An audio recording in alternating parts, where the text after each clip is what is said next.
Alexander, welcome to the podcast. Today, we're talking about your book and the subject of terminal lucidity, which is all about the border between life and death. I'd love to start there at the basics. What is terminal lucidity, and why is it upending a little bit about what we thought we knew about the brain, certain diseases, and even death itself? Yeah. First of all, Dhru, thank you for having me, and it's a pleasure to be on the show.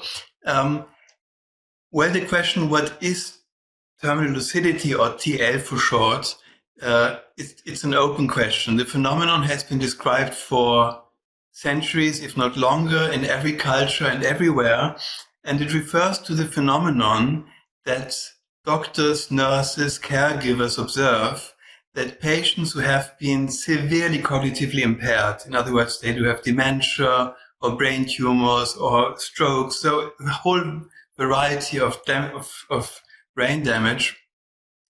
And along with that cognitive impairment, they are mute, they can't talk, or they don't talk, and if they do, it's rarely or barely coherent. And they've been basically given up. I mean, as far as the mental capacities are concerned. And then something happens frequently. We have to see how frequently happens, namely that such patients suddenly return. And by return, I mean they have full command of the memories. Let's say a relative is visiting because the doctors in the hospital or nursing home are saying, you should come if you want to say farewell to this person in body and life. And family comes to the hospital room or nursing home, and they don't expect much. And what they get is that somebody is looking at them again, recognizing, calling them by name, often say very moving things. This is an area which we still have to go into. And we are currently looking, what are people saying who have been gone for such a long time? Come back, but it's only for brief. It might be a few hours. The longest case I have in my database, I think, is almost 24 hours. But briefly afterwards, they have a severe decline in their physical setup and physiologically, and shortly later, they're going to die.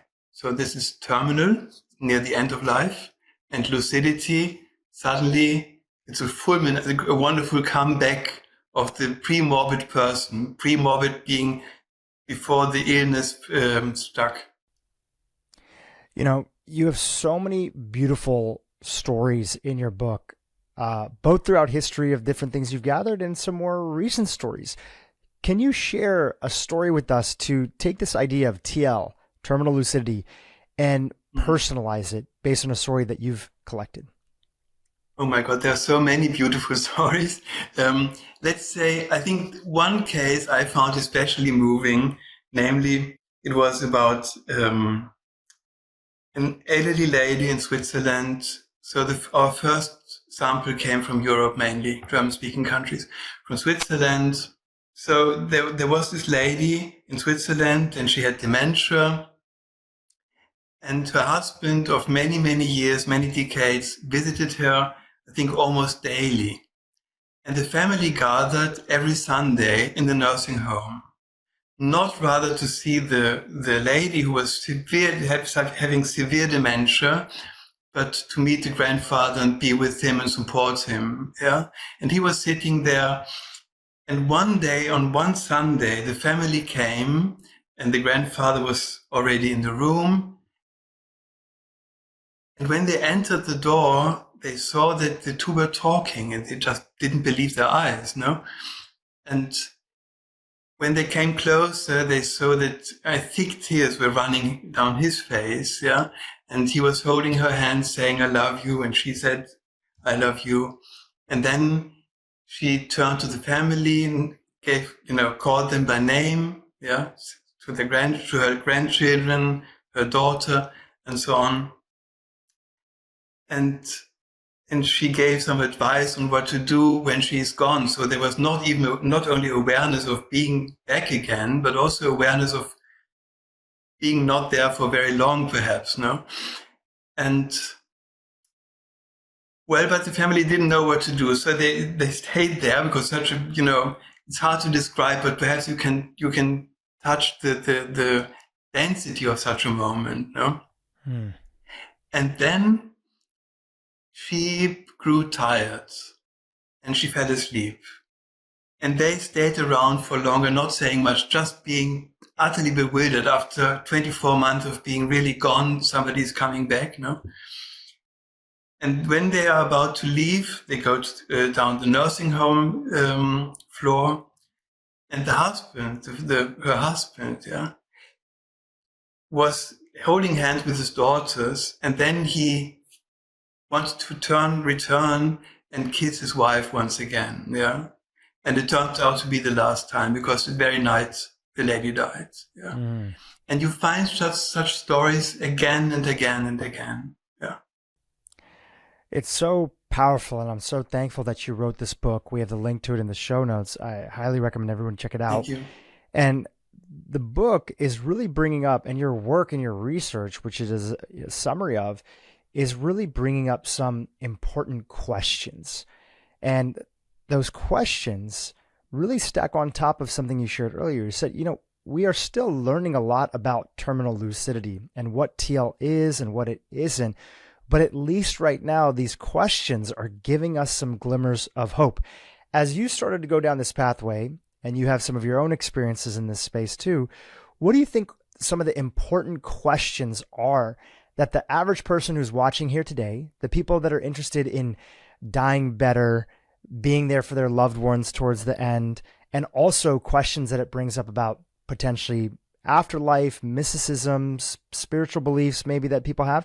What do you think are some of the most important questions that the work around TL is bringing up?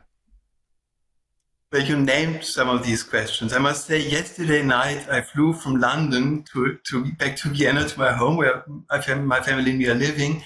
And when I saw the many shops which are there to make traveling pleasant, I wondered how much energy we invest into things which are very, very short, when a flight is gone and then it fulfilled its function and that's it, no? And how little we invest in thinking about what does it mean to die, or what does it mean to care for those who are dying. And this will happen, hopefully happen. It's a great honor, and it can be very beautiful, sad but beautiful, no? To care, to be there for people who are dying. So this is one aspect of it. I think the other is that, as I said, we don't really know what it means, because it's such a, TL confronts us with there are two findings which are very strong and which need to be reconciled. The one is that dementia, but not only dementia, getting drunk or being very tired or having a fever tells us that much of our mental lives depends on physiological factors on our brain. So, and this is so clear. I mean, you find this in the lab, and there are many studies, but basically everyday life informs us that if we are very tired, it's perhaps not the best time to do an investment or to write your book or to do, scientific research and so on and so forth. So this is one set of data. The other set of data is that dementia is irreversible. There's not one single case in the textbook where Alzheimer reversed into normality. This would be a bit like, and I write this in the book, like uncooking a boiled egg. In other words, the tissue is so changed. If you look at pictures of advanced Alzheimer's or other dementias, there's no way this will regrow all these neurons in such a short time and so briefly before death, when evolutionarily speaking, it makes the least sense, because this person is going to die anyway. So why? So these are some of the questions which are coming up. And to these two findings, we need to reconcile. So dependence of mind on body and what appears to be a relative independence of cognition or, lucid functioning towards the end of life also has parallels to the near-death experience, which also takes place in a physiologically unlikely state. There's hypoxygen, there's little oxygen, there's hypofunction, basically. In other words, there's low, if at all, function in the brain. And we talk about the brain, it's not one brain, it is one system, but there are many, many subsystems. And if you look at what people are experiencing during a near-death experience, it's very complex, it's very ordered, it's often very insightful, and this is not what you would expect evolution to serve us when we rather defend our lives, for example, because we are, after an accident or out in the wilderness, we are attacked by an animal. It's not that we should see all these beautiful landscapes and have great insights into life and the nature of nature and our nature and so on and so forth. Yeah. So there are, as you see, there are more questions, and I'm very content with the fact that at the moment there are many, but you know what? These are very beautiful questions.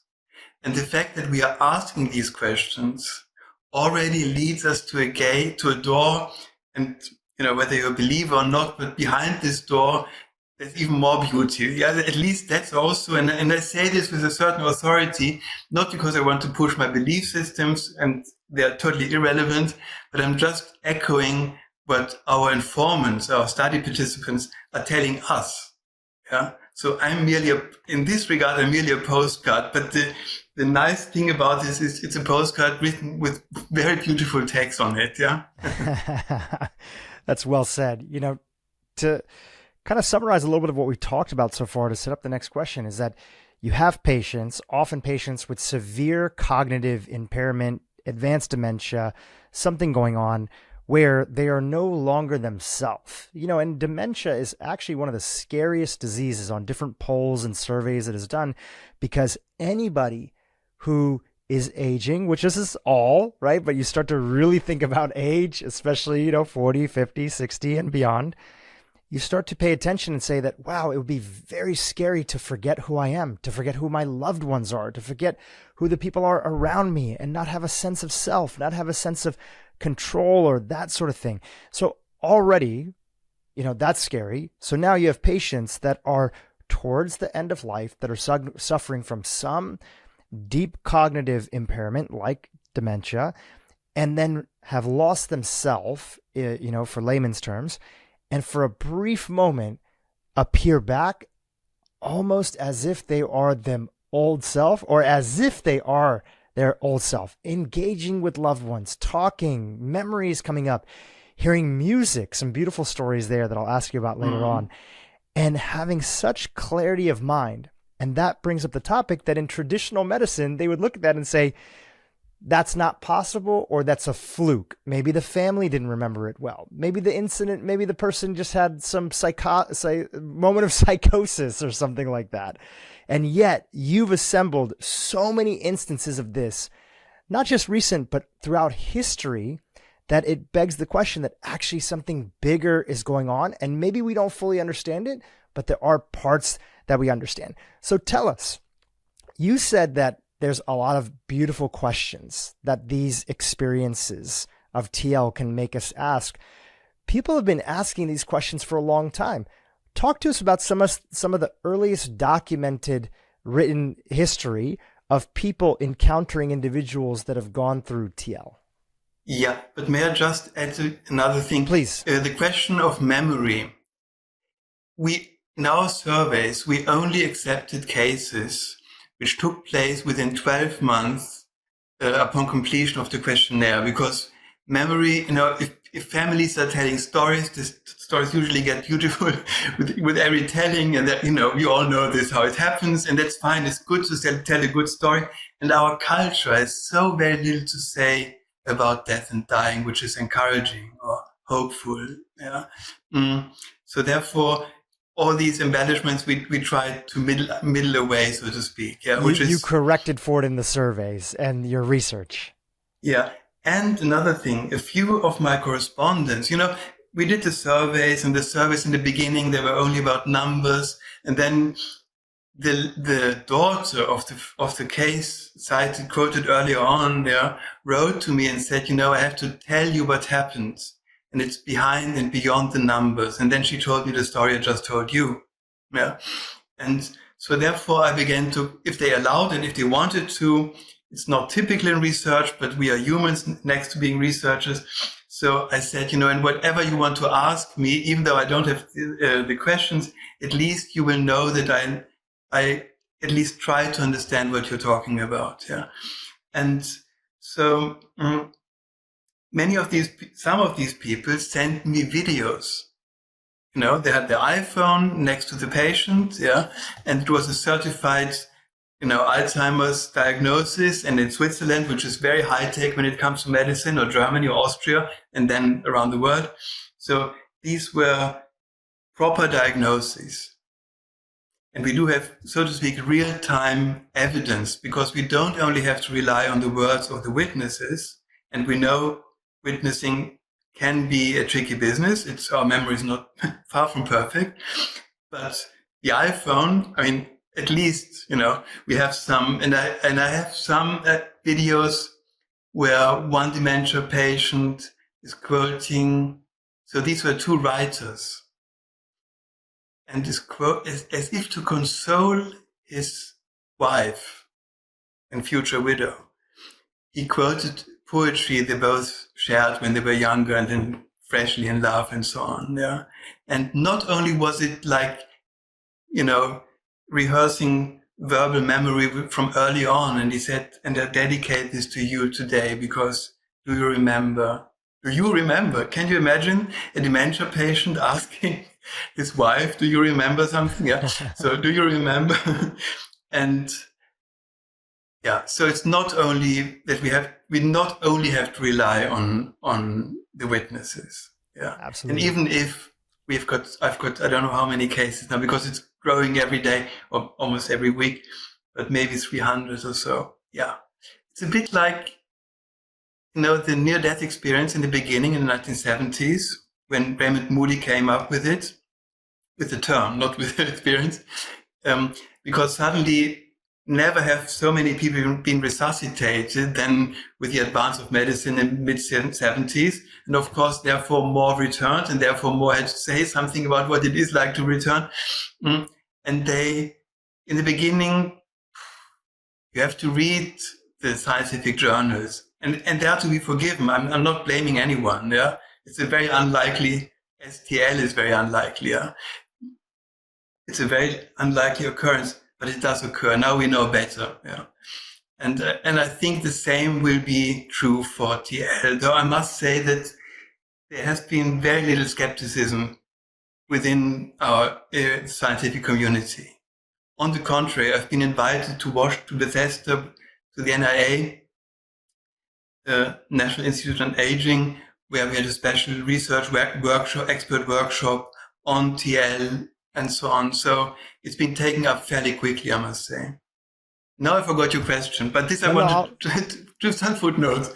That's a great footnote to add, that these are not just memories of families. We have documented evidence. You have iPhone footage. You have clinicians giving their own testimony of things that they've experienced.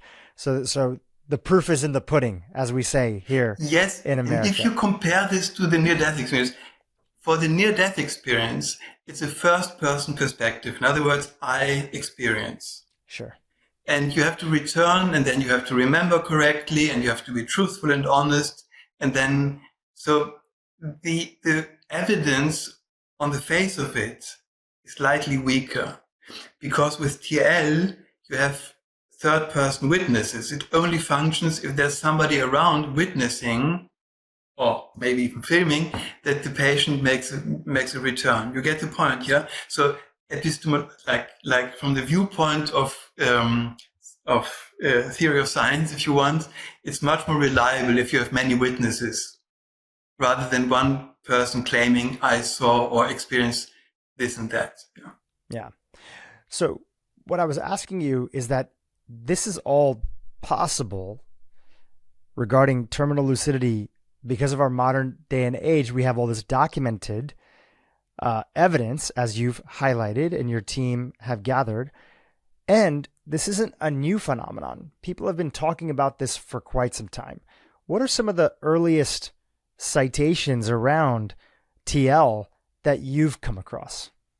Yeah, I've been sent, some researchers sent me, but don't ask me to pronounce the name. There was a Persian doctor in, somewhat BC who wrote it on the phenomenon there. But this was about a soldier who had a severe brain damage during war. He had some head injuries, and I think for 3 years was, incoherent.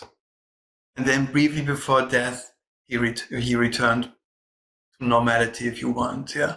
Same goes for India. So there are many, many cases. I mean, the earlier the reports, the more they are embedded in a certain spiritual culture, which immediately can make sense of it. Yeah. And it's interesting to see how in a secular age, at least in the West, we will cope with the fact that there are phenomena which are perhaps better accommodated within a spiritual tradition. Yeah. So our informants tell us very bluntly what I don't write in the book, because I'm not here to do interpretation work. But of course, I mean, to be honest, as I said, you are never only a researcher. You're also a human being. You want to be there for your patients. You want to be there with and for others. And if they trust in you, it's mutual. It's not a one-way street. Yeah. So I must say, after reading so many reports, you of course sit there and wonder, what does it mean? Yeah. And I think it's if you take a very hard materialistic, physicalist, biologic, reductionist stance, I believe it will be difficult to reconcile TL with such a view of human personhood.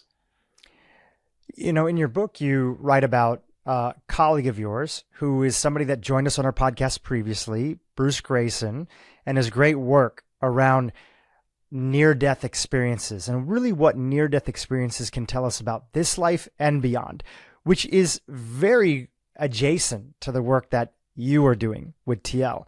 And inside of Bruce's book, and also as he shares about his message and his work, he had mentioned that he had had an early experience with a patient that had a sort of out-of-body near-death experience that was so influential in his career, and yet so he didn't know how to explain it, so he never really brought it up too much. He didn't talk about it. He just went about his business, and just kind of, it was always sitting in the background of his head until later on the worlds collided. And for anybody who wants to know what that story is, it involves a patient who was basically dead and then kind of saw him from a distance, saw that there was like a stain on his clothing. It's a very elaborate. We can link to the interview that we've done before. You've also, in the space of TL, have had your own experiences, and I believe you wrote about your grandmother inside of the book. Can you tell us a little bit about that? Because you've shared that, as a researcher, you're also a human being who's going through and navigating this. So tell us about your grandmother, and our audience would love to hear about that story. All right. So my grandmother was living in Geneva, where my grandparents moved away from Germany because, as you know, Germany, Hitler was. So anyway, they fled the madness and went to Switzerland. And I think she had a few strokes, and therefore her verbal ability was almost inexistent. And I think so was her memory. And we visited her sometime. I was a student in Vienna at that time, studying philosophy of mind and cognitive science and so on. So I did what I did. And one day my mother calls me. Oh yeah, but I should tell you, my grandmother was a wonderful person, very eloquent usually, yeah. But after the strokes, her language was inexistent, and it wasn't sure whether she recognized us. I think she was severely cognitively impaired, to put it bluntly, yeah. So and one day my mother calls me and said, quickly call Geneva. She was in a nursing home, my grandmother. Call her. She seems to be back. And that was a few years before the first studies. In 2009, there were 3 important studies on TL being published in the scientific journals. And so I called my grandmother, and I will never forget. It's a very gentle voice once again. I knew from, my adolescent years. A very careful way of expressing herself. And we shared memories. And I thanked her for being such a really wonderful grandmother. And she was really a wonderful grandmother. And she thanked me for being such a great grandchild. I don't think I was, but anyway, she thanked me. And it was a very loving exchange. Very simple, very true, very existential. And as I say in the book, we did not, at least not explicitly, knew then. But I believe implicitly we knew on a certain level, we knew it was to be our last conversation, and it was. And that was that. As you've continued your work in this space and, of course, made a name for yourself in this topic, and you and your team of TL, when you think about that moment with your grandmother on a personal level, what kind of questions did that leave you with? And what were you asking yourself? I'm not sharing for you to have to introduce your beliefs into the conversation here, but what kind of questions did it leave you with? Yes, I had the great fortune of choosing 3 mentors in my academic life, and then it overlapped, so to speak, into my everyday belief and thinking about human personhood. The first is John C. Eccles, who was I don't know how well he's known today. He was a Nobel laureate in neurophysiology who dedicated much of his later work to the question of the soul, a neuroscientist, and a very accomplished one. The second was Viktor Frankl, very important for me, who is the author of Man's Search for Meaning, who's fairly well known, I think also in the States. And now I work in his archives, and happen to be, by accident, the director of the Viktor Frankl Institute, and so on and so forth. And Frankl always believed and told us, said this is part of our training, that there's something about human personhood, about being someone, which is not reducible to our brain fund, to our body, to social, to whatever. It is genuinely irreducible. It is as such. You can disturb it and see dementia, see getting drunk, see getting stoned, see having fever. You can disturb it. It can be affected, but it can't be destroyed. And why did Frankl say this? I often wondered. Perhaps I think one important aspect was that he saw what happens when people give up the belief in human personhood. I'm here in Vienna. 80 years ago, hundreds of thousands of people were murdered, so-called euthanasia, because they were no longer functional, because the Nazis were pure materialists. They believed that all you are is your body, and not only that, it needs to be the right way, so to speak. But you're only a machine, wonderful machine, great. There was a French author, Lametrie, and his book was L'Homme Machine, Man as Machine. And basically that was the forerunner of arch materialism, if you want. So, but what do you do with a machine when it's really beyond repair? You don't keep it because it's so beautiful. You take it out of traffic. You put it away. And that is what the so-called euthanasia movement was all about. It only costs money. There's nobody there anyway. So why keep it? So very carefully, I'm not saying, and I'm really not saying, that materialism leads to euthanasia. I've got many wonderful colleagues who are great humanists, and they would never go this way. But I'm just saying, it's not far away if you're non-sentimentally looking at mere functionality, that you say, if that's all there is, then why keep it alive? I hope you understand what I mean. So there are many questions, and there is a sphere of dignity and of value and of beauty, which we are. Yeah. So if people are looking for, the metaphysical, the transcendental, I think the best way is to look, and I know, is to look in the eyes of another human being.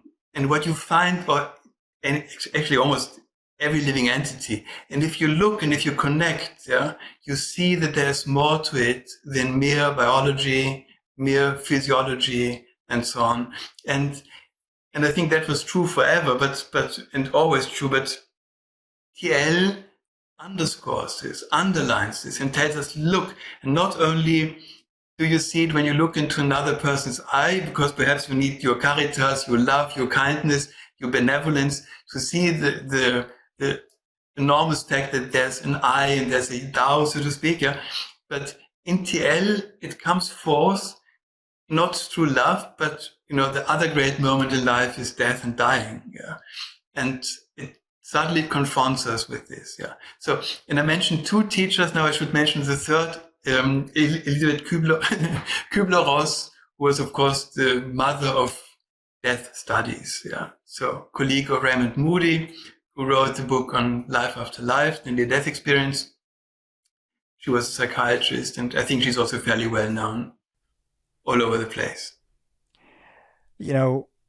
I love the point that you made, that when we simply step out of the idea that especially other living beings are just a material, ourselves included, we start to see the potential for something else. You're not telling everybody what to think, but you see the potential.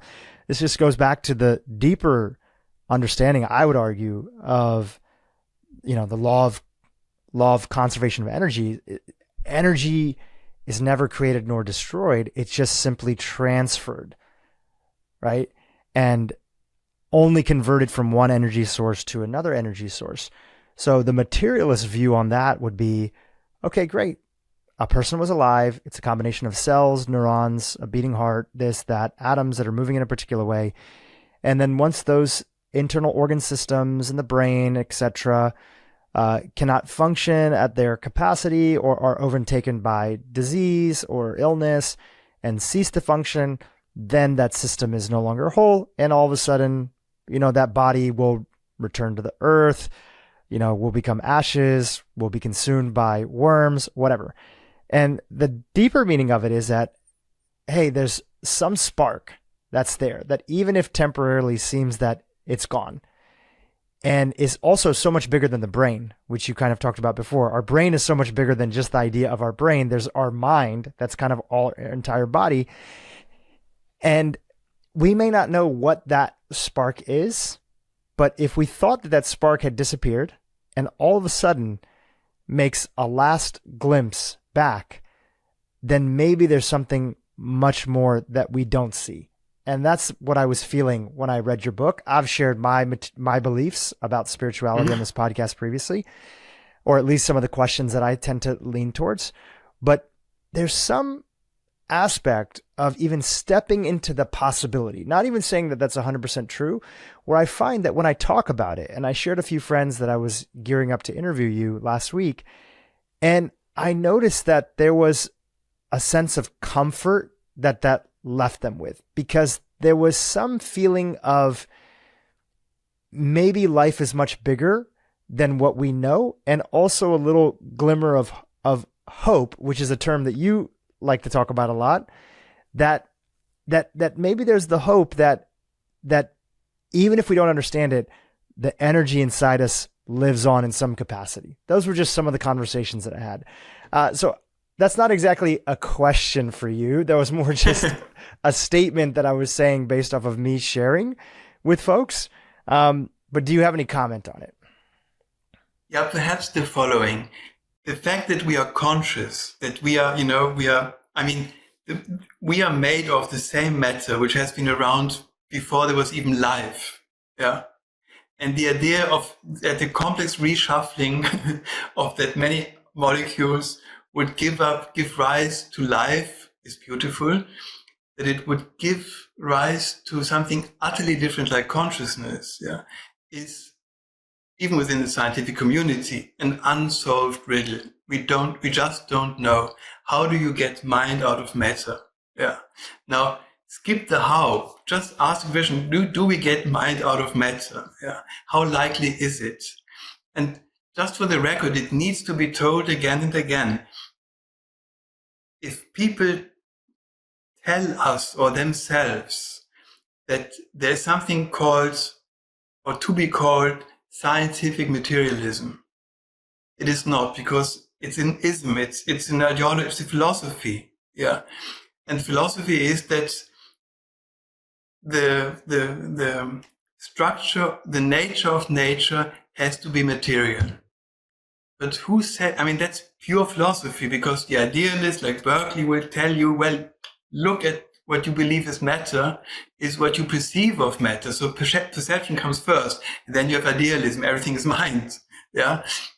So it's a decision you make, but I think that the decision comes with some costs. In other words, you have to ignore quite a number of phenomena, such as consciousness, such as TL or the NDE, and many others, or at least a couple of others, in order to uphold a blunt materialism. But it's a philosophy as much as anything else. Yeah. The question what the universe and what we consist of all together, how can you answer this? You have to step outside of the universe and then have a look. But good luck with stepping outside of the universe. It just doesn't work. Yeah.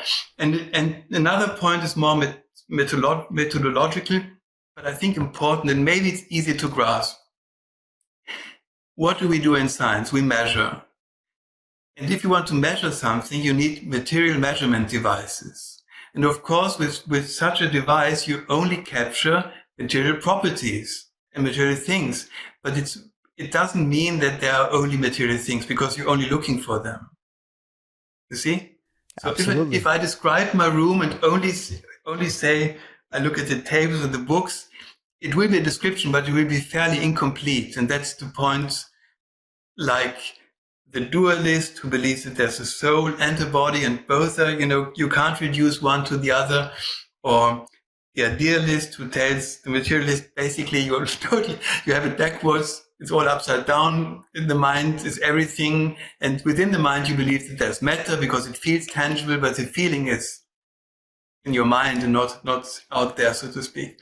So I think the question about the nature of everything is by definition an open question. And I'm sorry to say it's going to remain an open question forever, because we don't have to, perhaps we need to die, but how can you share it then? But it's not so easy otherwise. Yeah, that's well said. A big part of why you are passionate about this work, besides just the core sense of how can we better describe TL and what exactly is going on in the brain, is that there are practical implications when it comes to helping our loved ones that are the near end of life, that are extrapolations of that time. There are many situations that somebody might have. Of course, the hope is that most people that are listening today have a will and a last testament. And inside of there, we might tell people how we want to be treated, kept alive, not kept alive, resuscitated, etc. But most of us in our lifetime will find ourselves at a place where we are engaging with somebody before our own death who is very close to moving on from, this life and passing on. So can you talk about some of the practical implications of this work around TL and how it's inspired you around helping people be better caregivers to those that are around them? Well, that's a very nice question. Thank you. And I think it's a very crucial question. And I've got very good news. There's little you have to do. You don't have to talk. When I had my training in psychotherapy and we looked also at the field of death and dying, I believed, my God, what I'm going to say. And then the teacher told us, don't say anything, listen. And not only with your head, but not only with your gut feeling, but with your heart, which means more than gut feeling and more than rationality, to be there. Yeah. And I'd like to invite you or listeners and viewers to not meditate, but ponder a little bit about what it means to be there. Yeah. I'm not talking about mere mindfulness. Mindfulness means very detached. I mean, what I believe in general is the necessary other side of it, and that's benevolence, attention, and not cold attention, warm attention, loving attention. Yeah. Be there. And and that's the best which can happen to us when once it's our time to leave. Yeah, that somebody is there who hopefully won't talk too much, but just be ready to listen, and also listen to the silence between the words, or maybe there are no words. Maybe you just want to have in the hand, who won't argue or, discuss with you. If, sometimes people, when they're close to death, and the research tells us that this happens not too infrequently, encounter things, or not things, but persons, who others don't see. And so, and this has been observed for, as every spook story is about similar things, but nowadays, contemporary psychology and psychiatry looks at this, And the funny or intriguing thing, people who do have such experiences are otherwise, I'm not talking about TL and dementia now, are otherwise completely lucid. And they will tell the nurse, thank you very much for the dinner, this looks really, so they're responsive, they're here in the here now, but they will also say, you know what, my mother just visited, and you won't see her, but she's over there in the corner. But they're totally clear, and they know that the other person isn't seeing them. Yeah. So it's and to then say, well, nowadays you see things I don't see, but would you like to talk about this? What is she telling you? Is there something she wants me to do? And so on. Yeah. So you are, I think there's only one word which describes it, and it's a very old-fashioned word, mercy. You are attentive, because mercy includes mindfulness, because you need to be very mindful to be kind, but even more than that. And it's not an everyday occurrence, because not every day will people tell you that their mother's sitting in the corner when she's dead for long, But there's a moment when you say, okay, I don't know anything, but I do know that I want to be here because I am needed. Yeah, you see what I'm saying? And then things occur. So to come back to your question, and that's the mindset one we can cultivate. It doesn't need training. It only needs, a few minutes per day when you remind yourself. And it need not be, actually it should not be only around those who are dying. Wouldn't we much better off, we as givers and we as receivers, if we brought such a mindset more into everyday life, you can still be competitive in your job, and we all have our normal lives to do in the world, but not of the world, But at least of a few items of the not of the world part, mercy and so on, we could try to drag into this very harsh social world of today, And that's perhaps the best training to be there. There's a beautiful story that you share in the book, and I'm forgetting of the gentleman's name, but he was, I think, a Russian composer. Rachmaninoff. Yes. Beautiful. So, but there you have the listening, Yeah. So can you talk about that story? Yeah, please. Yeah, sure. Sergei Rachmaninoff was one of Russia's greatest composers, but had to leave Russia because Stalin, I don't need to tell more, millions were murdered. So many of the musicians, Rubinstein and Rachmaninoff amongst them, went and moved to Beverly Hills. And when it so happened that when Rachmaninoff moved into his house in Beverly Hills, we know this, it's in writing from witnesses. He said, "This is my last home on earth." This is how he put it. Here I will die. So, And then, and he wasn't very old, so people, okay, good. And then he went on his concert tour. He was also a very accomplished piano player, pianist. But on his last tour, he suddenly felt, I think this was late 40s, he felt gravely ill. And it turned out that he had lung cancer. So he had to be brought back to his home in Beverly Hills, the very same house which he said, this is where I'm going to die. And now it was time to die. And a few people were around him. It was very silent. It's a nice place to die when there's some silence. As I said, listening means silence. And everything was silent. And his breathing grows slower. Heartbeat becomes irregular. But suddenly, Rachmaninoff, rather than dying, gets up again. And he says, can you hear the beautiful music? And the others look at each other. Nobody hears anything. And they say, no, there's no music. And he says, but can't you hear it? It is so beautiful, so moving. And they look and they say, no, there's no music. And then Rachmaninoff says, okay, but then the music is only in my head. And he lays down and dies.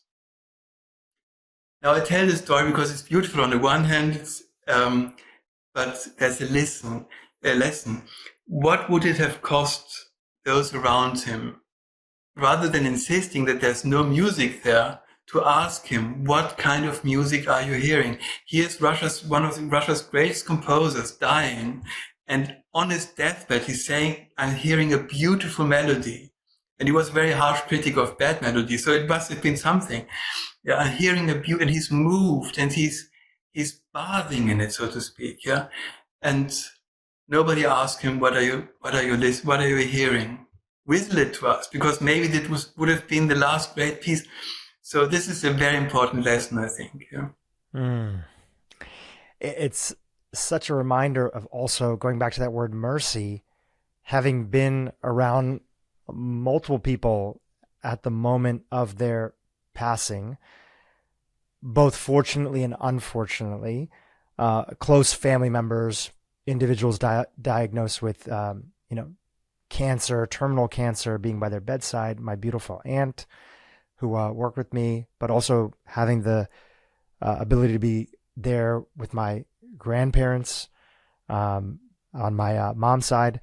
There are so many moments where I've noticed that also in the instance of my grandfather, that he didn't even really fully speak French, but towards his last sort of 24 hours was speaking French and just talking, like, not fluently. I mean, he just knew a few words and he's always known those words. I'm not saying that all of a sudden he learned French. He was just saying French, and it was like he was pointing and he was talking to somebody, and somebody from the outside would say, okay, it's very clear this gentleman who had Alzheimer's, who was very close to the end of his life, he is hallucinating, or he's having some sort of hallucination.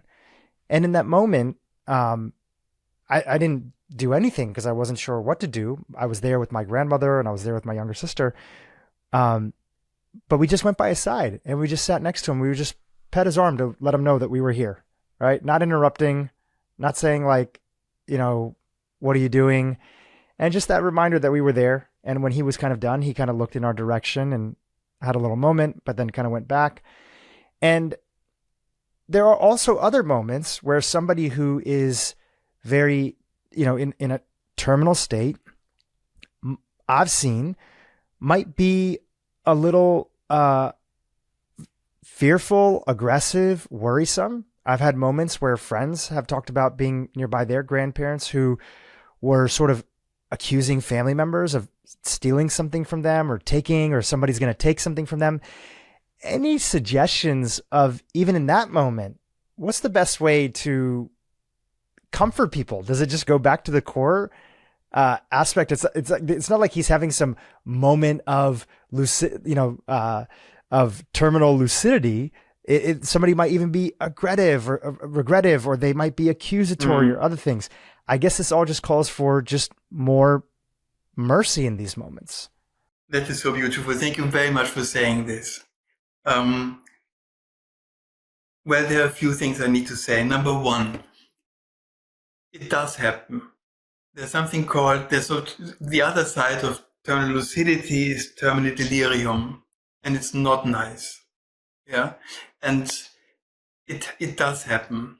And I would also need to tell you that even in TL cases, I mean, look, to be there and to be, let's put it differently. I don't know if anyone, you or anyone else listening and seeing this has ever watched how his or her daughters or sons were born.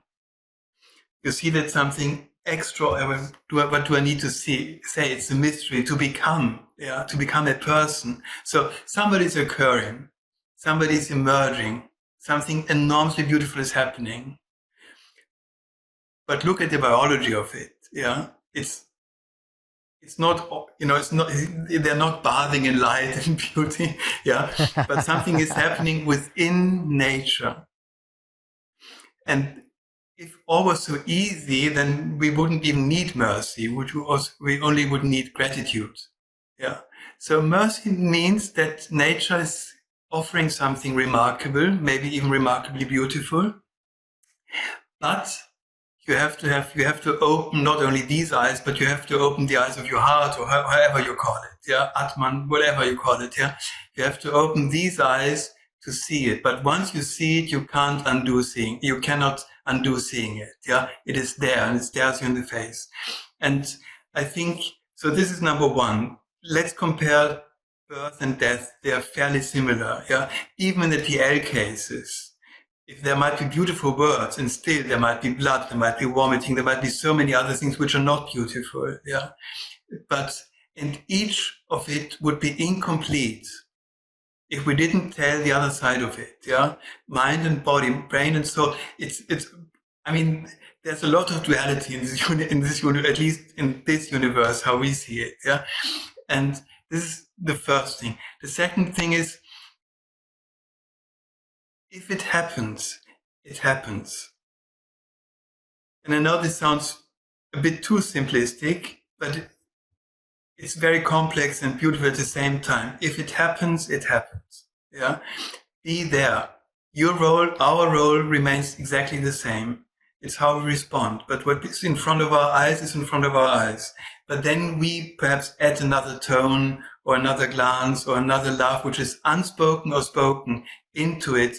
And I'm not saying that we transform the situation, but our presence there and our love is also part of the story. Now move one step further, and another observer is seeing you and the patient who's, let's say, very angry or paranoid, accusing, not in peace with life and death.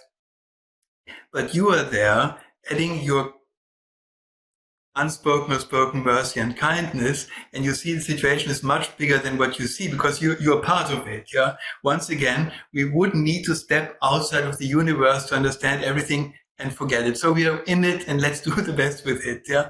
So this is, I think, important that we don't forget, if we bring love to a very bad situation, the situation is not only bad, because if it was only bad, there would be no love in it. Yeah. But I'm not saying that it's going to be easy.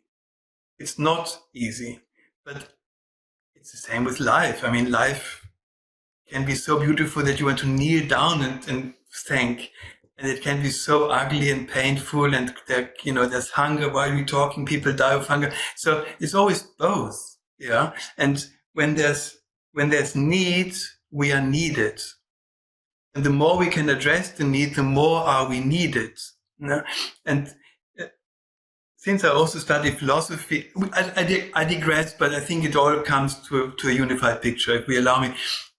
In Western philosophy, especially during a time when Christianity was still very prevalent in philosophy, people wondered, how do we reconcile an omnipotent and omnipresent and all-loving God with so much suffering in this world? And the answer has been tried, and there will never be a good answer. But I remember my professor telling us that there's a second question lurking behind this, the one. And this one is, we can answer. Not only can we answer, we need to answer it. So there is suffering. Rather than asking why it is there, ask what you can do. and thereby slightly transform it. Yeah, at least a bit. At least you tried, and it's a different world. If we all tried, it would be a very, very, very different world. Yeah. So that's well said. In the secular world, people go to I'm very biased, to slightly oversimplistic New Age concepts, and one of them is that it's so very important and so much pressure is put on those who are dying that they have to display a certain kind of peacefulness, whatever, because it's so decisive the last moment. Yeah. Now, but I already told my wife, please look, if I should die before you, yeah, and let's say I'm on the deathbed, don't judge me by what I do when I die. Judge me by how I lived, please. Because it might happen that you're sitting there, all is peaceful, you said your last prayers, you said farewell, whatever, and then suddenly your cup falls down and you're burning yourself and you curse because it's just too hot for the moment. You burn, yeah, and then you die. That can't be it, So what counts is hopefully many years before, yeah, and not that 1 second. In life you can plan around, but not everything. And perhaps a fly is sitting here and you scratch yourself. So many things could happen which are not you, but they happen to you. Yeah. And the same, I think, to a certain degree is true for dementia or disease or paranoia at the end of life or delirium at the end of life. Yeah, it happens to you. It is not you. And beautifully said. The eyes of love, of relating, they know this. If you look at, but if you look at another very problematic issue, if you look, there are also children who are severely sick sometimes with brain tumors and so on. And their mothers recognize their children, even if the behavior they display is no longer them. Yeah. So the eyes of love or connecting, they go much deeper. They go past behavior to the person. Yeah. And perhaps we can bring this also to I'm sorry for everyone who has to watch a relative, family member, friend dying, not with lucidity, but with other states. It does happen, but then all the more are you needed to perhaps even say, I know who you are, I know you, yeah, beyond your behavior. Yeah, beautiful reminder. As a society generally today, we don't talk about death that much as what typically even my grandparents remember, because part of that is that there was no running from death. People died in the village. They were right there with you. They weren't dying in hospitals. They weren't sort of fully separated. Obviously, I'm so thankful for the modern medical system, but it creates a sense of separation that's there, especially when it comes towards the end. People are growing older. They're aging in old folks' homes. Again, I'm so thankful for the infrastructure of all that. But again, there's a separation that happens between the people that are alive and the people that are aging and nearing death. And as part of that, some of the unintended consequences is that a lot of young people naturally, because we're not seeing death, we're not thinking about death as much as maybe our ancestors were, there's a feeling that it's so far in the distance. And yet there's a realization that we will all die at some point in time. It's whether or not we're having the beautiful conversations or the needed conversations around it that are important to be had. Because unfortunately, and this podcast is mostly a health podcast, because of how much chronic disease is continuing to expand in this world and how much of that is lifestyle oriented in this world, we end up in a situation where more people than ever have chronic disease, and more people are not having what was once considered, a normal death, which is you go to sleep or maybe, take a nap and then you don't wake up anymore at a ripe old age. We now have people in the hospital for months, if not years sometimes, and a lot of ups and downs along the way. So you helped us think about the concept of mercy and how important it is to practice mercy around those that we are caretakers for, especially at the end, and especially when death doesn't feel or look peaceful. and not to take that one situation or moment or a loved one's behavior as the end all be all, but rather a moment for you to practice mercy, gratitude, patience. Now, let's talk about individuals themselves who are watching today, regardless of what age they are, but especially for folks who are thinking about, at some point in time, I might die. What are the things that you would encourage them and the conversations that you would have them have with their loved ones around them when it comes to how they want to be taken care of when it comes closer to that time period? So it's almost like expanding on the ideas of the basics that we talk about in our will and testament. Hopefully everybody has a will put together, will and last testament. Are there any conversations that you encourage people to have with their loved ones who are living? We're all healthy. We're awake right now. We're lucid. We're having great conversations, but we just do not end up talking about death because somehow it feels scary for a lot of people. So are there questions that people in dialogue can engage in today to not make death feel so sudden and unprepared for later on in life, which will always be unprepared for? Nobody wants to, to die early. Well, that's a very nice question. I sometimes wonder, we repress death, and we outsourced it, that's right. And I appreciate you saying that thanks to the medical system, they're doing wonders, literally wonders sometimes. Yeah, it's good that it is there.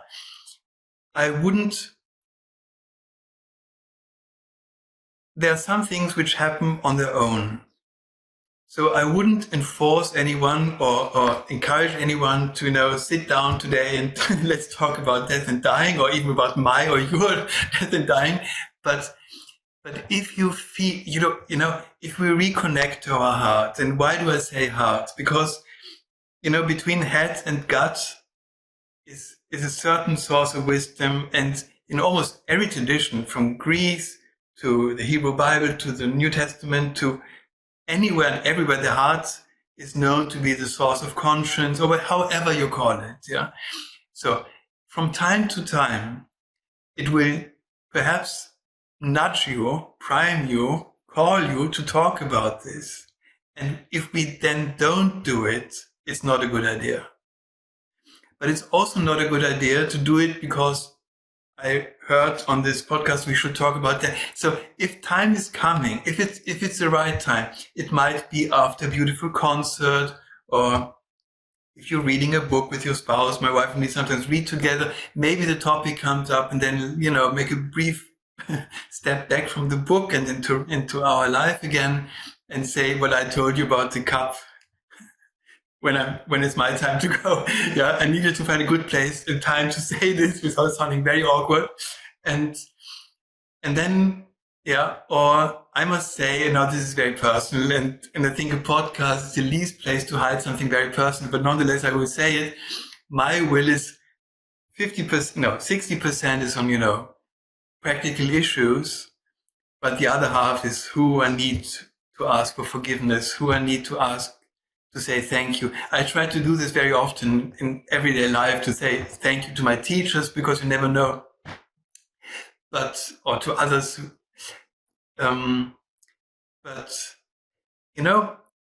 Speaking of teachers, Viktor Frankl always said that the best preparation for death does not begin at the end.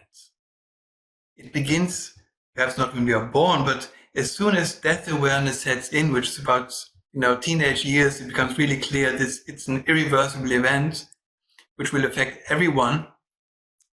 Then it's the time to start, because it's how we live our lives. Yeah, this is the best preparation, and I think the better prepared we are, the better prepared we are to talk about it, because then it comes fluent, it's normal, it's not a foreign topic. You talk about health, which is great. It's a great service. It's so important. But all of us carry the seed of death in us, and it's not a threat. It shouldn't sound as frightening as it does. Yeah. And parts, at least, a few chapters of my book are about the fact why the seed of death is not something which we need to fear. Yeah. Many beautiful things happen. Once if we look away, then it's dark. And then, of course, we project the worst things. from nothingness to demons into the darkness. But if we look there, suddenly we see it's not darkness at all. It's a very, very lightful place. Very beautiful, very warm, very loving. There's compassion, there's kindness, and perhaps there's even much more than that. Yeah, at least, I mean, once, as I said, our research carries us to the door, but it seems a lot of nice music is behind the door, so to speak. Yeah, and but then the conversation comes more natural. Then if it occurs, if it's the right time, there's a time to speak about it, and there's a time not to speak about it, or many such times. Yeah, our parents, our grandparents,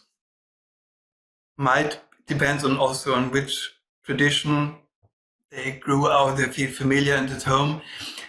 They might sometimes shy away from this, and I can only urge anyone to respect this. If people do not want to talk about it, they still talk about it, but they just don't use words for it.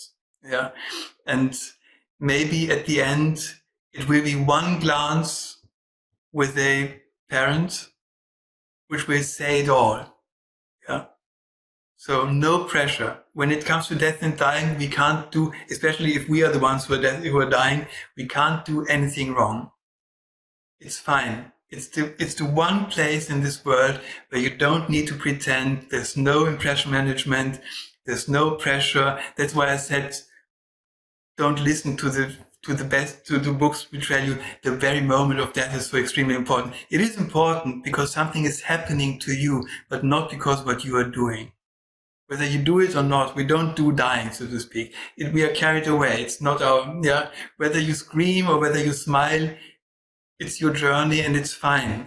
There's no pressure. That's very, very important. Beautifully said. I want to go to the practical for a moment here. A lot of people, I don't know how it is in Switzerland, but over here, one of the things that regularly comes up in conversation, and of course there are different religious groups that have different belief systems around it, is the conversation around being resuscitated, staying on life support, and people navigating that. And there's a lot of, it's a deeply personal thing. And obviously every family individual has to come up with the right components himself. But are there any clues of not necessarily whether we should resuscitate, whether people should be on life support? I've found that in the last, especially 10 years here in the United States, it's much more common that people are like, look, I've taken care of a loved one in the hospital. I've seen them on a ventilator. I feel like that's not any way that I would want to be. If I cannot sort of stay alive myself in my own body, it just would feel very painful. It feels to me that it would feel painful to be in that situation, and I wouldn't want to be through that. I don't want people worrying, and I'm trying to, be courageous and say that if it's my body's time to go, then it's my body's time to go. Are there any clues around terminal lucidity and near-death experiences, because you're also very aware of that data, that guides us around some of these important decisions at end of life? Yeah, that's a good question. So you talk about not resuscitating, which is letting nature run its course, which is one thing. And another thing is assisted suicide, or I don't know what the legal term is in the States. Yeah. We still call it euthanasia for better or worse, but it's different from what it used to be. Yeah. In other words, mainly you're helping death along, so to speak, to come quicker. And these are two very different things. Yeah.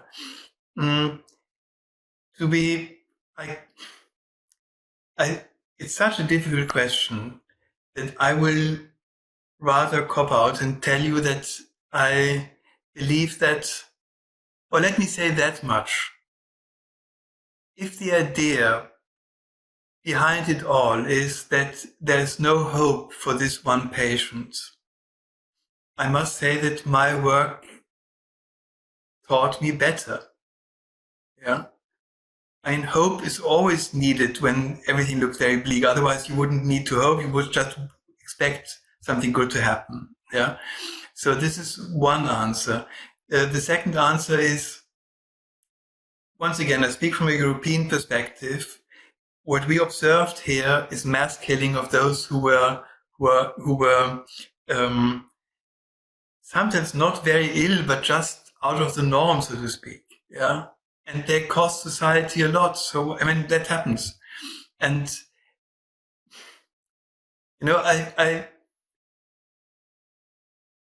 it's very hard to answer this. What I can say is that I don't think that any legal body or state should compel anyone to do more than he or she can bear.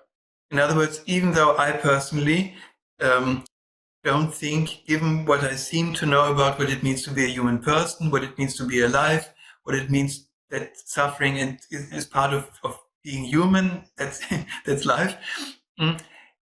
I personally have certain beliefs, but I would never in my dreams, therefore, legislate in such a way that those people who don't have these beliefs also have to adhere them, because that would be just cruel torture. Yeah. So if somebody really sees nothing in it and the pain is overwhelming, compassion may speak different languages. Compassion might speak the language of saying, okay, if you want to go, I let you go.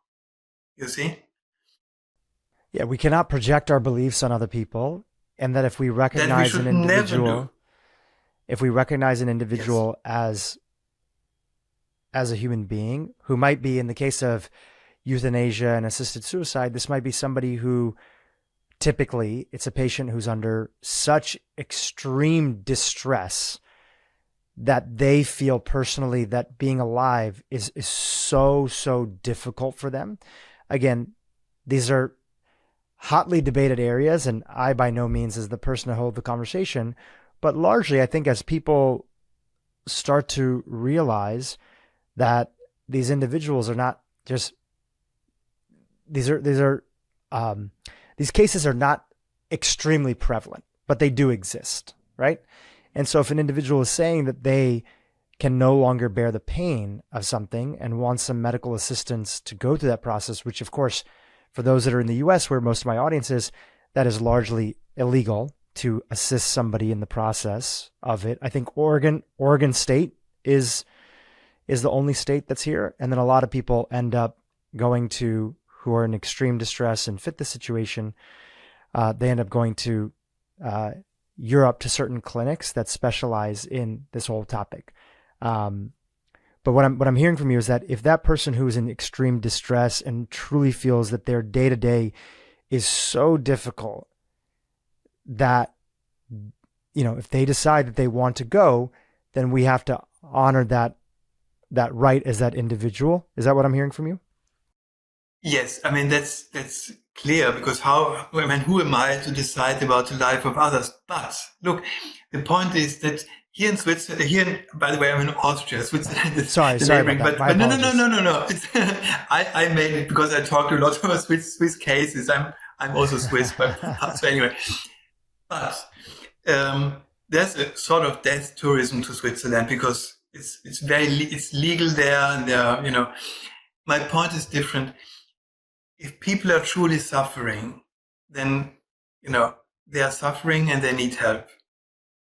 But nowadays, I would say 90 to 95 or maybe even more % of the severe pain can be taken away.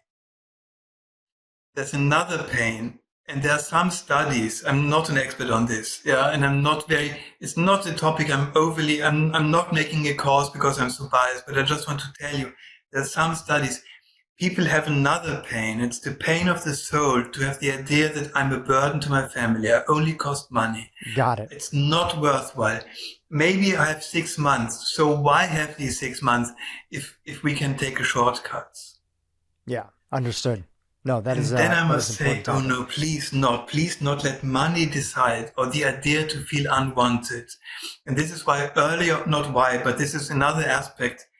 We are thirsty for mercy. We really need, and this is not theory, it's not philosophy. You said, let's move to practical issues. It's a very extremely practical everyday issue that we cultivate our mercy. And you know what? And if you want to have it, There's no course, no seminar, no workshop. You just open. It's not something we have to learn. It's in our personhood. It's inwoven into our being. It often lies a bit dormant because we don't live in times of overflowing mercy. But why not? I mean, I'm trying each drop of it more is consolation to the soul. And seriously, I mean it. I mean, I know it sounds a bit kitschy and a bit, lofty, but it's true nonetheless. What can I do? Yeah. No, it's truth. And just because it's not talked about all the time doesn't mean that we shouldn't talk about it here while we have everybody's attention, especially in the context of there's nothing like the vulnerability of thinking about death that really starts to put into perspective, as you shared earlier, how are we living? So even today, that might mean that somebody who's listening to this conversation is deciding, I'm going to be a little kinder. I'm going to provide a little bit more grace to the people around me. Even if somebody messes up, something small, they cut me off in traffic. Okay, I'm just going to give a little bit of grace, right? I'm just going to be, okay, I don't know what their day was like. I get it. Okay, if somebody's about to crash into me, sure, I'm going to honk. I'm going to let them know, but I'm going to do it with a smile and just like, whoa, hey, pay attention. I'm over here just in case you didn't see me. But the rest of the road rage and aggressiveness that a lot of people carry on a day-to-day basis, in my experience, typically comes from somebody treating that person unkindly. And then the cycle continues. I was unkind to you, you become unkind to somebody else, some situation happens, and so on and so forth. Not that we all have to walk around like Buddhas that are out there, but just a little bit of grace and a little bit of understanding for those around us. And I think that is probably the most important message that anybody could be talking about. So thank you for reminding me. Thank you. No, thank you very much for putting it this way. And that's a very good point. When I had my psychotherapy training, in your training, in the beginning you get cases and they behave and you think, my God, is it possible? And then you listen to their day or what the burden on their soul, and you think, my God, are they behaving well given what they've been through? Yeah. So let's not forget that whoever we encounter is a book, and we maybe enter chapter 6, but we don't know what happened before. The pain, the disappointment, the need for somebody at least being kind. Yeah. Thank you very much for pointing this out. Yeah. Well, as we wind down here, just a few more questions and some hot topics that I would love to get your perspective on. In the last few years, the work and the research around psilocybin, other plant medicines, also adjacent to that, MDMA, these different therapeutics, the research has exploded, the opening, the awareness, the legislation around it, especially talking about in the US, there's a lot more openness that's there in terms of, hey, there's something that's here. We should not restrict it. In the US, we should not call these things a class 3 drug, and we need to have more research to see if there's some benefits. Now, I want to just move from all the different therapeutics that might be out there to the topic of psilocybin, and I'm just talking about personal experience for a moment. Last year, I set the intention that I wanted to go through an assisted psilocybin. For those that are not familiar, that's the psychoactive compound in magic mushrooms. Assisted. It was an assisted. I wasn't taking it at a party or a rave or anything like that. It was a very intentional setting. And I found a group that had done, 100 plus trainings.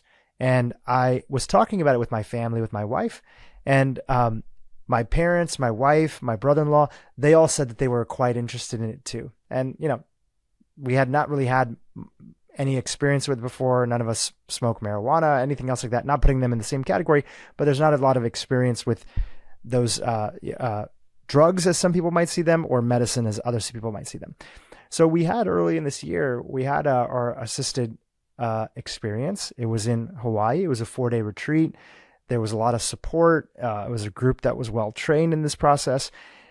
And one of the things that I personally felt, which mirrors a lot of the work around Dr. Roland Griffiths at Johns Hopkins, who's been on this podcast before and discussed it, and the surveys that they've done, is I had a reconnection and feeling to this deeper one source that connects us all. That's not too uncommon. Many people have talked about having that experience, and I had it in my own unique way. Maybe I'll talk about that in the podcast in the future.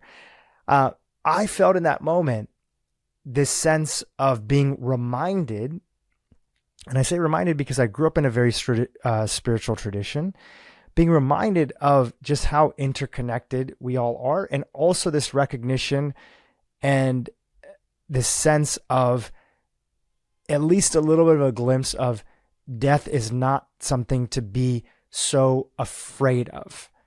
And that was an experience that was there that I had. How do you feel about the role, and do you have any opinion about the use of some of these therapeutics, in particular psilocybin, when done in the right sort of context and setting, that it could expand or be adjacent to some of this work that you're doing on TL?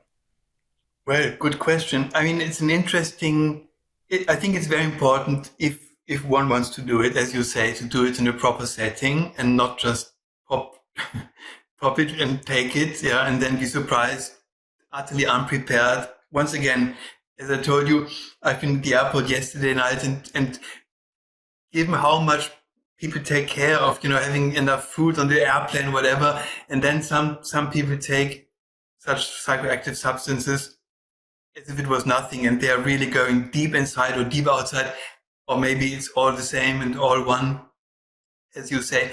I would say that I can see a clear parallel between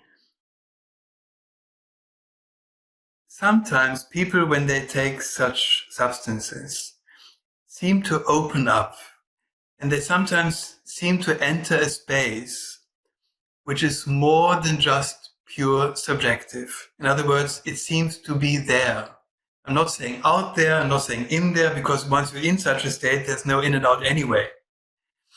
And it reminds me, and I quote in the book, I quote William James, father of modern psychology, writer of, author of the textbook, the large textbook called the James, and the smaller version called the Jimmy by the students.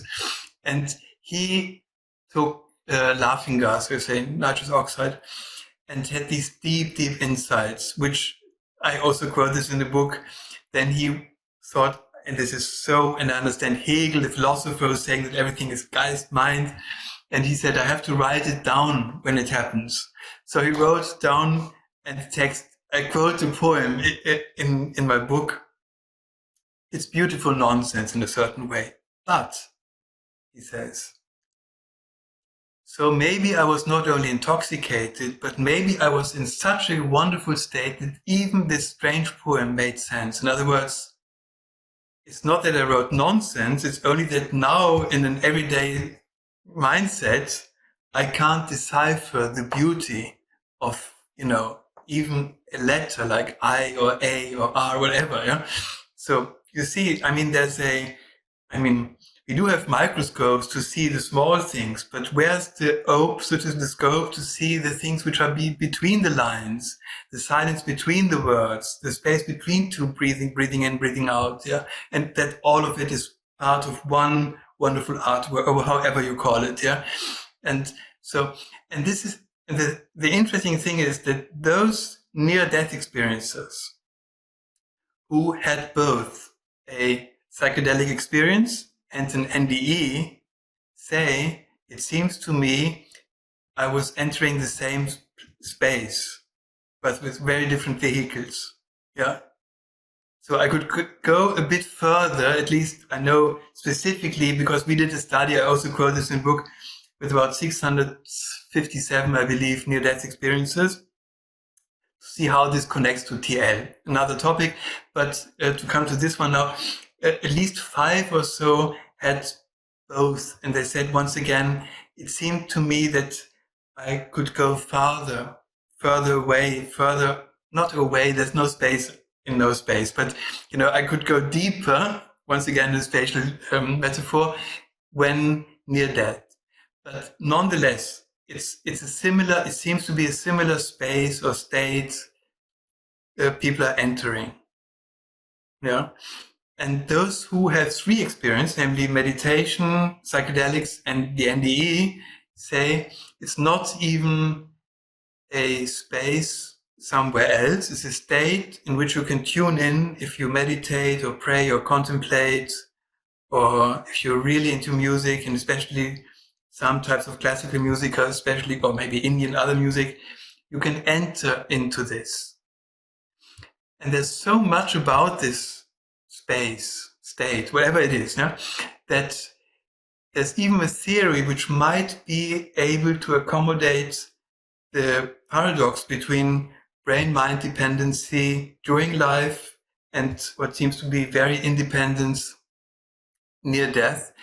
And that is that if we enter very extreme states like extreme silence or extreme love or extreme connection, or a chemical substance doing extreme things to our certain parts of our brains, that we enter into a space which is always available. It's not very adaptive in everyday life to be so spaced out, so therefore we don't, to survive, it's not very good to feel the oneness. If there's a lion eating you, you shouldn't feel very one, you should run away, or defend at least. But on certain days, every wisdom tradition has the idea of ora et labora, pray and work, or, be in the world but not of the world. In Sanskrit, it's karma yoga, which means that you do work, but actually it's bhakti, it's dedicated not to you and to the fruits of your work, but to the highest one. It comes up everywhere. And the idea is that we can transform, or at least maybe should cultivate the idea of transforming our lives by adding a certain amount of this that we have these experiences. Maybe not the full-blown near-death experience, it's quite a lot, or the full-blown peak experience, like in meditation, and not everyone will be capable of taking psychoactive substances, and sometimes it's dangerous if people have a certain vulnerability to psychosis, they shouldn't take it, So, but the space is there, and it's the same space, at least that's I believe, where our mercy comes from and goes to. And now that we entered a totally uncharted territory, let me tell you that when we briefly talked about mindfulness earlier on, and it's a beautiful thing, and we know also for cancer patients, for pain, it's a great tool. Is it a tool to enter the universal mind or mind at large? I don't think so. Why? Because what you get is, and it's wonderful, if you're standing in the queue at the airport, you just breathe in, you watch your breath, and everything is, you're very detached. But what was your experience during your psychedelic journey? It's not detachment. It's a symphony, and you're in it. You're part of it. You're one tone in this huge orchestra in the symphony, and that you're bathing in the light. No, you become the light, and so on and so forth. This is not what mindfulness gives you. And I think mindfulness, but you need a certain amount of trained attention to fully relish and enjoy such a oceanic experience. William James called it an oceanic experience. And then, so both is needed. But if you carefully look at something and dedicate yourself fully into it, your attention is there anyway. So it speaks a bit against our extremely stressful and harsh times that mindfulness becomes such a great topic, when perhaps the other half of it is still a bit missing. Mercy, kindness, and diving into it. And after a certain time of diving, you become it. And voila, that's the oneness experience. Beautiful. Alexander, this has been fantastic. We have a link to the book in the show notes, Threshold, Terminal Lucidity, and the Border of Life and Death. I've been truly enjoying this work. My audience knows that I'm big into this topic, near-death experiences, the topic of, reincarnation, the topic of exploring just even the questions of life after death. And your book really helps us look through that, through this lens of terminal lucidity. So I want to, again, thank you for your work. any final message that you want to leave with our audience? And then, of course, I'd love to just share how our audience, in addition to getting their book, if there's a way for them to keep in touch with you when it comes to your work, if you're active on social media. So yeah, let's start off with final messages or last words for this podcast. One message, I have to say it now, a footnote. I'm a bit boring, but true and very important nonetheless. TL is a rare event. It happens, as far as we know, it might be between 6 to 10% of every case of dementia cases. And I'm out of responsibility and honesty and also of kindness, I need to say this. I receive sometimes emails from people and they're heartbreaking. They are sitting next to the patient with their phone in their hand so they can type or record everything the patient will say when TL occurs and the patient dies. So what do? And sometimes it happens, it's a gift. And like every gift, you can't expect it. It's not a business. You can't demand it. You can hope for it. You can pray for it if you feel like that. You can talk to the person who seemingly is not there. There's another topic. And you say, you know what, whether you come through or not, I'm here for you and I'm here with you. That never hurts saying. Yeah, you never know what we can hear. But this, I want to say, it's very important. The next thing is, if it happens, the nurses tell us that there are sometimes, at least when the first case, they encounter this, they're utterly confused. They don't know what to say. And some of the relatives then try to do psychotherapy, to do conflict resolution with your patient. You only have perhaps a few minutes. And I often tell myself, and I tell those who contact me, and I tell others, we never ask why somebody has been so kind to us. It's not an issue we need to resolve. It's an issue we need to gratefully accept. Wonderful, you've been kind to me. And if something went wrong, it's very likely that where there's good, there's also bad. If something went wrong, forgive. You don't need to forget. Don't forget. It's not, you can't forget intentionally. So you remember this was really bad and there was a conflict and this person wasn't kind to me. I decide to forgive. Yeah? At least at this moment. And maybe you have years to come after this person dies to make true on this promise. So at that moment, it might only be a promise, but there's not only promise. It's quite a lot to give a promise. Yeah. But so don't try to understand everything. Just go with the flow. Just like Rachmaninoff, the people around Rachmaninoff. The rest of their lives, they can wonder, what should I have said? What was, what was it? What was it really what happened? Later on, for the moment, you have to be there in the present. That's where the mindfulness comes in. But one step further turns into love or connection, however you call it. Yeah, benevolence, mercy. Yeah. So, and the third message is, once again, this book is called Threshold, on the Borders of Life and Death. But look at the first part of it, the life. We are all, hopefully, most of us, we live for longer than a few days, and then all of this happens in everyday life. And one way of phrasing this is, there's a great debate on when death actually occurs. But for many, is it in the last minute, or is it when the brain is, dysfunctional and we're in heart stopping? For the philosophers, almost since time immemorial, from Epicure beginning, dying is something which is happening right now. Yeah, it's not switching on and off a light bulb. It's something we are moving towards this. And perhaps, hopefully, I hope when somebody is hearing this, there's not anxiety, but a certain softness. To be vulnerable is okay. It's not something you hear very often. To be not perfect is not only okay, it's the most normal thing in life. Yeah. Only if you are dead, you're perfect, you're complete. Yeah. Otherwise, we are never complete. And that's why we can relate, because there's so many doors in us. Yeah. I need your help. You need mine. I have some abilities which might not serve me alone. They would be very sad abilities. If they didn't come to fruition by sharing them with other people. Yeah. And Yeah, and the last thing I would like to say, I don't even know whether I put it in my book, but one of my teachers, an elderly professor, very old then, said something to me, which after teaching philosophy for 50 years at university, he said, I'm a bit late. It's a bit late now and a bit old for this, but I discovered something which is really important that I need to tell you. Once again, I'm only the postcard.